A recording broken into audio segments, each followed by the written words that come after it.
马邑之围是汉朝对匈奴主动发起的第一场大规模战役。那么最后的结局是怎样的呢？罢黜百家，独尊儒术是如何推行的？推恩令又是什么意思呢？本期视频我们就一起走进马邑之围及推恩令的内容。公元前135年5月26，太皇太后窦漪房去世之后，便与汉文帝刘恒合葬于霸陵。从此，刘彻再也不用奏事东宫，终于可以自己掌权了。可第二年初，匈奴就再次派出使者，要求和汉朝和亲。汉武帝召见大臣们前来商议，以御史大夫韩安国为代表的主和派就认为应该继续和亲，理由是如果不和亲，那就要和匈奴开战。但是汉朝军队千里征战，人疲马乏，最终也不一定能够取胜。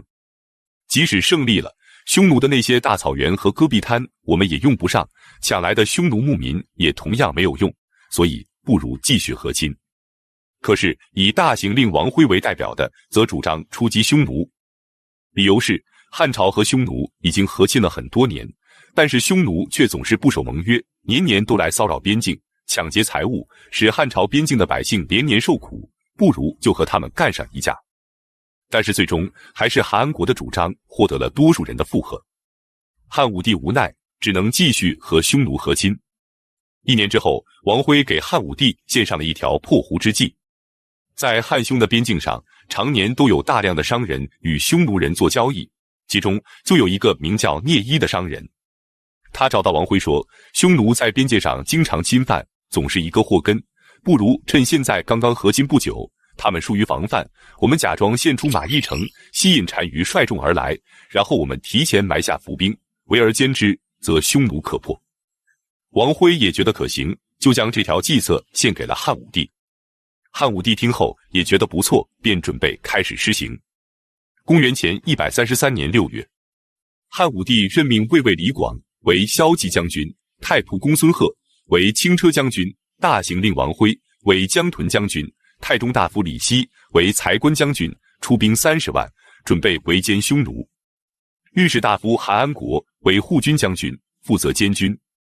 另外，命令王辉率领一支军队从代郡出来，等到匈奴的大军南下后，从背后拦截匈奴的辎重，断其退路。汉军准备完毕，便分头开始设伏。同时，聂伊也带领着满载汉地奇珍货物的马队，从五洲塞向北进发。他通过在匈奴的关系，见到了君臣单于。他对单于说，他可以想办法斩杀掉马邑的县令何献成，使马邑城群龙无首。然后单于便可以率领大军赶到，顺利入城，到时候城中的所有财宝及妙龄美女就都是单于的了。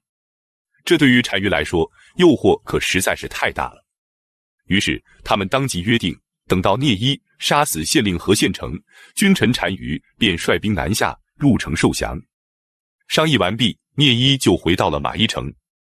他从死牢里提出了2个犯人，提前处决，然后将他们的人头挂在城楼之上，旁边还贴有告示，写上县令何献成的姓名及罪状。然后聂伊便派出信使去通知单于，单于也通过自己的斥候证实了消息的可靠。于是君臣单于便不再怀疑，率领着10万人马越过长城，经过五洲塞，浩浩荡荡的直奔马邑而来。一路之上都非常的顺利，也没有遇到汉兵的阻击。可当他们行进到距离马邑只有100余里的时候，单于却发现有点不太对劲。周围的山坡上、草地里到处都是吃草的牛羊，却看不到放牧之人。于是这个反常的现象引起了他的警觉，连忙派人去附近抓个俘虏回来。当时在汉朝的边境上，每隔100里就设有一个哨亭，用来巡行和警戒。很快，匈奴骑兵便攻下了一个哨亭，并将哨亭的卫士给押送了过来。结果这个卫士来了之后，就供出汉朝有30万大军正埋伏于马邑的事情。单于知道后大惊失色，连忙下令退兵。退兵后，他还非常的感谢这个卫士，不仅没有杀他，还任命他为天王。就这样，匈奴远道而来，双方还没有交战，就主动的退走了。而汉军这边，韩安国等将领们苦苦等候了几个昼夜，等到的却只是一个个斥候的飞马快报，匈奴已遁逃北去。他们赶紧就率军追击，可此时匈奴早已不见了踪影。其实有一个人很早就知道了匈奴北逃的消息，他就是王辉。他的任务是率领3万人马攻击匈奴的后勤辎重。按照原来的部署，一旦韩安国等将领率领伏兵出击，他就会立即率军去攻击匈奴后面的辎重队伍，切断匈奴的退路，使匈奴腹背受敌。可此时匈奴是10万大军有计划的整体后撤，如果他要出击，那就是3万人马对阵匈奴的10万大军，一旦交战，后果不堪设想。于是他就眼睁睁地看着匈奴的铁骑如潮水般退去。就这样策划了许久，出动了30万大军的马邑之围便在悄无声息下结束了。回到长安后，汉武帝震怒，首先就是将王辉给关入了监狱，交由廷尉定罪。廷尉给出的罪名是斗饶罪，也就是临阵避敌不前之罪，罪当处斩。王辉的家人赶紧拿着千金去找丞相田汾想办法。田汾虽然收下了这笔重金，却不敢给皇帝上奏，他就偷偷的去找自己的姐姐王氏，让王太后去向刘彻说情。可刘彻却说，如果王辉能够出击，纵使不能捉到单于，但总该有所斩获，多少还可以安慰一下将士们的心情。可他却放弃了这个机会，朕若不杀他，何以谢罪于天下呀？王辉知道后便羞愧无言，拔剑自刎而死。至此，马邑之围结束。此战虽然没有成功，但从此便结束了汉朝和匈奴维持了60多年的核心政策，同时也拉开了汉匈之间大规模战争的序幕。在汉匈大战之前，汉武帝还需要解决几件大事。第一个便是一直被窦太后阻挠的改尊儒术。窦太后去世的第2年，汉武帝便采用了董仲舒的建议，将不治儒家5经的太常博士一律罢黜，将黄老学说以及其他百家之言的学者们从此都拒之于官学之外。这便是历史上著名的罢黜百家，独尊儒术。